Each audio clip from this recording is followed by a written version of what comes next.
Bien, muy bienvenidos a este nuevo Evangelio, Teología y Vida. Nos toca este domingo próximo, el cuarto domingo del tiempo de Pascua, que es un tiempo lindísimo. Los evangelios que nos han tocado estos domingos son realmente preciosos. Este se llama el Domingo del Buen Pastor, porque nos tocan distintos años. Vamos profundizando en el capítulo 10 de San Juan. Yo recuerdo cuando me ordené sacerdote, que fue para el Domingo del Buen Pastor, mi primera prédica fue sobre el Buen Pastor. Y dije, me va a tocar fácil porque hablar del Buen Pastor es como fácil.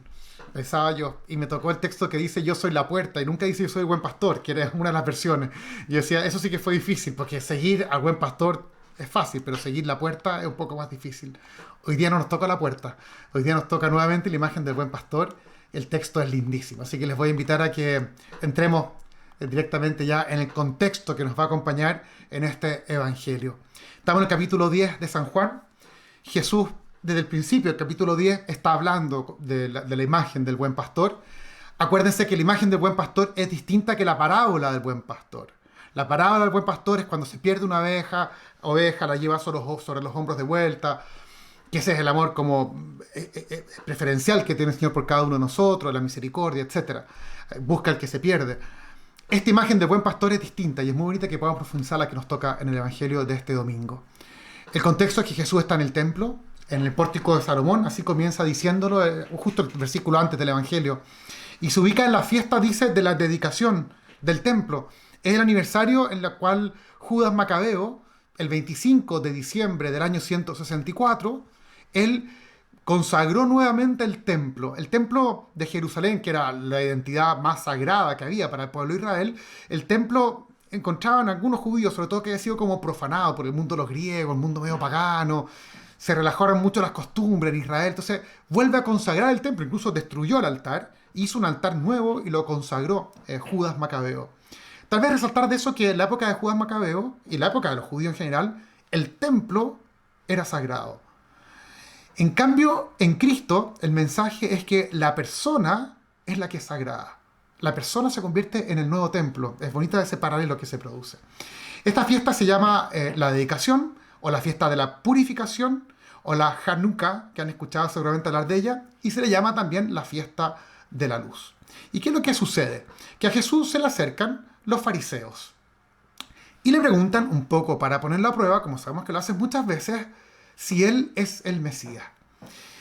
Ellos de alguna forma están buscando una u otra cosa para juzgarlo, para condenarlo, están incómodos con la figura de Cristo. Ellos esperaban a un Mesías que era el Mesías prometido, que lo liberaría sobre todo el poder de los paganos. En el fondo lo que les pasaba a ellos que siempre habían sido sometidos por otros. Y llegaba el momento, pensaban ellos, en que les iba a tocar a ellos someter al resto. Esa es la imagen y eso es lo que ellos esperaban del Mesías. Y claramente serían las autoridades religiosas, que eran ellos, los que reconocerían al Mesías, lo nombrarían, lo indicarían, etc. Jesús los encara. Y los encara diciendo, ustedes no creen porque no son de mis ovejas. Ahí termina justo el versículo anterior que engancha con el evangelio que nos va a tocar este domingo. Lo que vemos es que Jesús tiene palabras duras para los líderes religiosos. Ellos representan el mundo antiguo, donde priman, el mundo antiguo no me refiero antes de ellos, sino que el mundo antiguo también entre nosotros, el mundo que se mueve con los criterios, por decirlo así, mundanos de lo que hablamos tan seguido, donde prima principalmente las relaciones de conveniencia, donde manda el más fuerte, donde los demás deben someterse. Es el mundo del poder, y que lo conocemos bien porque es el reino de las fieras que devoran a los demás. No es el mundo donde prima lo humano, sino que priman las bestias, lo bestia que hay en nosotros, lo animal que hay en nosotros. De alguna manera, la espera mesiánica se había convertido en una esperanza de ellos ser los dominadores de los otros pueblos. Por eso Jesús no tiene nada en común con los Mesías, con el Mesías que ellos esperan, ni tampoco con ellos, no logra entrar con ellos. El reino que ha venido a instaurar Cristo no es que sea un poco diferente al que ellos esperan, sino que es justo lo opuesto de lo que ellos esperan. Ellos esperan, en el reino de las fieras, ser la fiera más poderosa. El proyecto de Jesús, en cambio, consiste en que el pobre sea ensalzado. Y quien conduce este reino no es un guerrero, no es un rey poderoso, sino que será un pastor. En Apocalipsis, en el capítulo 7, se habla de este pastor que se llama a sí mismo el Cordero. Es el Cordero de Dios, imagen que en la liturgia más se nos hace tan cercana. Los jefes religiosos no siguen a este Cordero. De hecho, ellos se mueven en el mundo como lobos, no como corderos. Por eso Jesús le dice a sus discípulos, yo los envío al mundo como corderos en medio de lobos, no bajo los criterios del mundo, de competir, de imponerse, de ser fuerte, sino bajo otro criterio. Esa es la propuesta de Cristo. Los jefes religiosos no siguen a este cordero. Este es el cordero que dona su vida, Cristo, sino que ellos siguen a los pastores del mundo antiguo. Ellos van por la vida con los criterios de ese mundo antiguo. Ellos son los que están dispuestos a someter a los demás, a utilizarlos. Son los que abusan de su poder y de la violencia. Por eso Cristo deja claro que no pertenecen a su grey. Entramos así en el texto que nos toca este domingo, que es un texto cortito y muy significativo, el capítulo 10 de San Juan. Jesús dijo, mis ovejas escuchan mi voz. Yo las conozco y ellas me siguen. Yo les doy vida eterna. Ellas no perecerán jamás y nadie las arrebatará de mis manos. Mi Padre me las ha dado. Mi Padre que me las ha dado es superior a todos y nadie puede arrebatar nada de las manos de mi Padre. El Padre y yo somos una sola cosa. Esta imagen del Cordero ahí de Zurbarán que nos ayuda a entender esta figura que nos presenta Cristo. Vamos a entrar entonces en este texto que es lindísimo, corto, pero es contundente con lo que nos enseña. Aquellos que aceptan la propuesta del mundo nuevo que hace Cristo van a establecer una relación con el buen pastor que en este texto está claramente determinada por 3 verbos. Escuchar, conocer y seguir. Tratemos de profundizar en estos 3 verbos que son los nuestros, son los verbos del discípulo. El escuchar. Es muy bonito entender que la relación del pueblo de Israel con Dios no se caracteriza por el ver. De hecho, en el santuario, dentro del templo de Jerusalén, había una tela grande que cubría y que separaba el lugar de lo sagrado con el lugar de lo profano. Ahí no se podía entrar. El hombre no puede ver a Dios. El hombre no puede entrar en esa presencia de Dios. Esa es la tela que se va a romper cuando Cristo muere, ¿cierto? Si el velo del templo se rajó. Pero es muy significativo que la relación con Dios no es por la vista. Los griegos tienen el tema de la vista, pero los judíos no. Sino que los judíos se relacionan con Dios por la escucha de la palabra de Dios. Ellos van a recitar hasta 3 veces en el día la famosa oración Shema Israel, Deuteronomio capítulo 6, que es muy linda. Es la oración que dice, escucha Israel. El Señor nuestro Dios es único. Y tú lo vas a amar a Él con todo tu corazón, con toda tu vida, con todo lo que tienes. Eso está en el ADN del pueblo de Israel. Zeus, por ejemplo, no hablaba con su pueblo, ni tampoco se involucraba con lo que le pasaba al pueblo que lo veneraba. Pero Zeus no se involucraba con él. Es un Dios que no hablaba con su pueblo. El Dios de Israel se involucra. Es el Dios de Abraham, de Isaac, de Jacob, que se involucra con la persona y a través de su palabra le indica el camino de la vida. Es muy lindo porque Dios habla a Israel y lo invita a escuchar su palabra. En el Deuteronomio aparece cerca de 100 veces este Shema, este escucha, este verbo. Y eso significa que es clave en la relación con Dios, la escucha. Este escuchar es lo que caracteriza la relación de Israel con su Dios. No se refiere a un oír con los judíos, ¿cierto? No es uno escuchar físico, sino que se refiere a adherir a la palabra que el Señor le dirige. Es confiar en Él, es confiar en su propuesta. Es como cuando un papá le dice a su hijo, ya, pues escucha lo que te estoy diciendo. No se refiere a que lo escuches con los oídos, sino que hazme caso, vive. Es una propuesta de que vive lo que te estoy proponiendo. Dios habla, pero no impone. También es importante entender eso. Pero escuchar a Dios no es solamente entender lo que está diciendo, sino que es elegir el camino de vida que Él propone. El no escuchar a Dios es optar por el camino de muerte. El que quiere pertenecer a este mundo nuevo que propone Cristo es el que escucha la voz del Señor. Y para esto es muy importante aprender a distinguirla de otras voces que también están presentes en el mundo. Hay muchas voces hoy, hay muchas voces que nos confunden. ¿Cómo hacerlo para distinguir la voz del Cordero, la que conduce a la verdadera vida? Bueno, tal vez lo primero que tenemos que entender es que fuimos creados bien por Dios. Y en nuestro interior tenemos un espíritu de discernimiento que busca la verdad y que reconoce la verdad cuando la oye. Eso es cuando habla Jesús de el que tiene un corazón puro, verán a Dios, dice, bienaventurados los que tienen el corazón puro, porque van a ver a Dios. Nosotros podríamos decir también, van a reconocer la voz del Señor. Debemos aprender a reconocer la voz de Dios. Y debemos aprender a distinguirla de otras voces que hay. Y tenemos que aprender a seguir esta voz de Dios. Nosotros tenemos un lugar privilegiado para escuchar esta palabra de Dios, y ese lugar son las Sagradas Escrituras. Por eso un cristiano no puede no conocer la Sagrada Escritura. No podemos no leerla, no podemos no empaparnos de ella. Si queremos aprender a mirar el mundo como Dios lo ve, tenemos que entrar a la Sagrada Escritura. Esto es fundamental. La Sagrada Escritura, la Eucaristía, que es el espacio donde muchos tienen la posibilidad de encontrarse con la palabra de Dios. El discernimiento de los signos de los tiempos lo reconocemos también como una voz de Dios. Dios habla a través del tiempo que estamos viviendo. Atentos, hay muchas voces falsas y a veces nos pasa que seguimos a una persona que habla acerca de Dios. Bueno, habla acerca de lo que esa persona interpreta de Dios. Esa no es palabra de Dios. Nosotros tenemos que ir a la fuente directa, que son las Sagradas Escrituras. El segundo verbo, el conocer.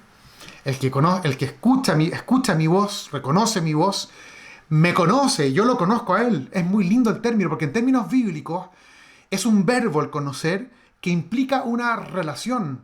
El conocer no es un conocimiento intelectual en la Sagrada Escritura, sino que es, por ejemplo, la comunión de vida de los esposos, que lo comparten todo, que cultivan los mismos sueños, los mismos proyectos. Bueno, de eso está hablando Jesús. Jesús muestra una plena comunión de vida entre Él, que es el Cordero, y quienes han aceptado su propuesta. Es muy lindo, porque es un conocer que está vinculado con el enamoramiento. Por eso es muy difícil comprender un cristiano que no practica su fe. Porque o estás enamorado, y si estás enamorado, entra en comunión de vida con Él, lo conoces bíblicamente, o simplemente no lo conoces, no crees en Él. El creyente, el cristiano practicante, es aquel que está enamorado y que entra en una profunda comunión de vida con el Señor.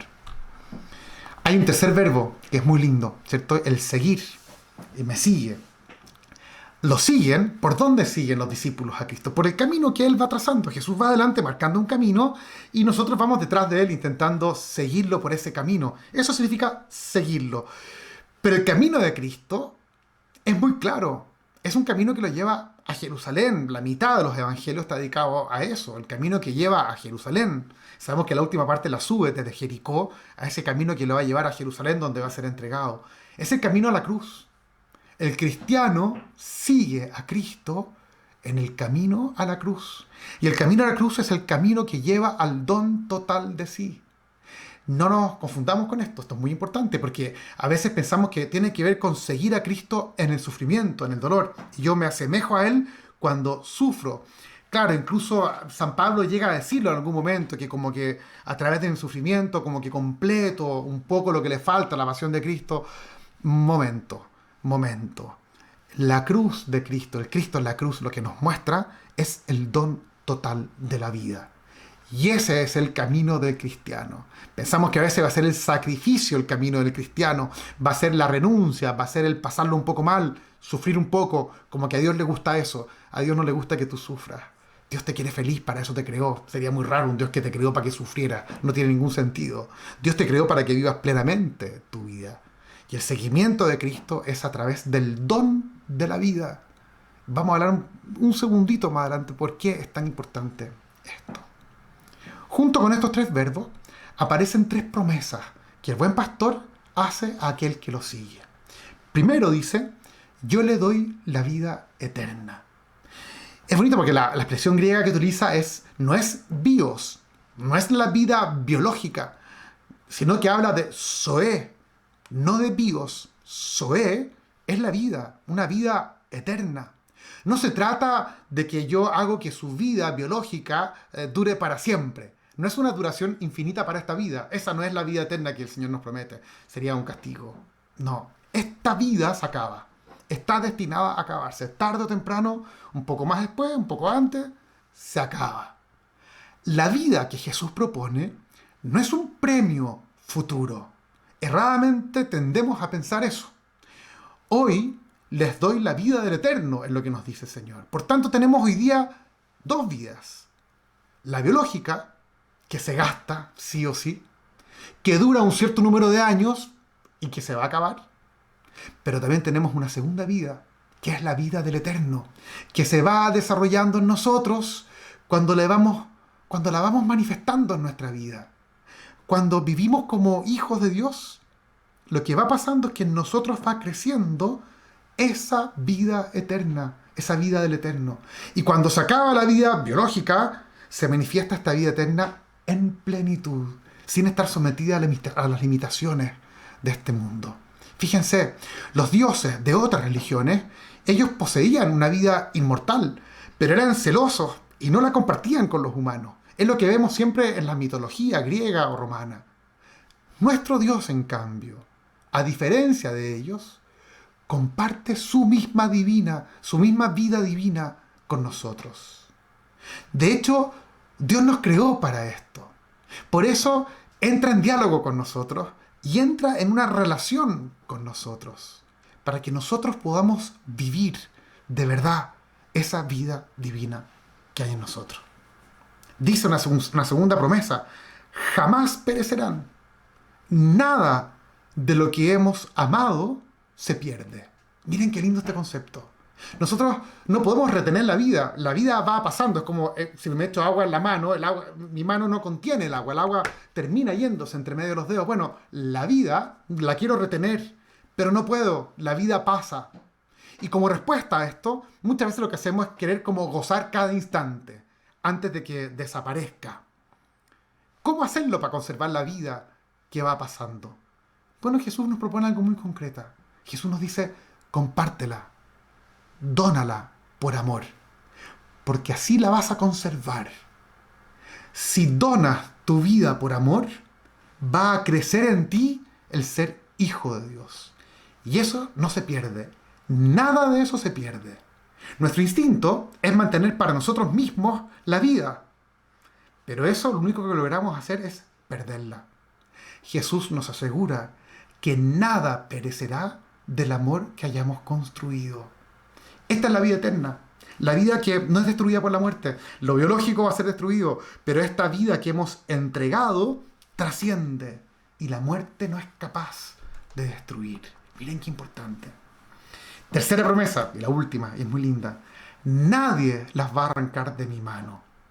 El peligro en la vida es que haya momentos, pensamos, en que como que nos dejemos seducir por otros pastores, por el pecado.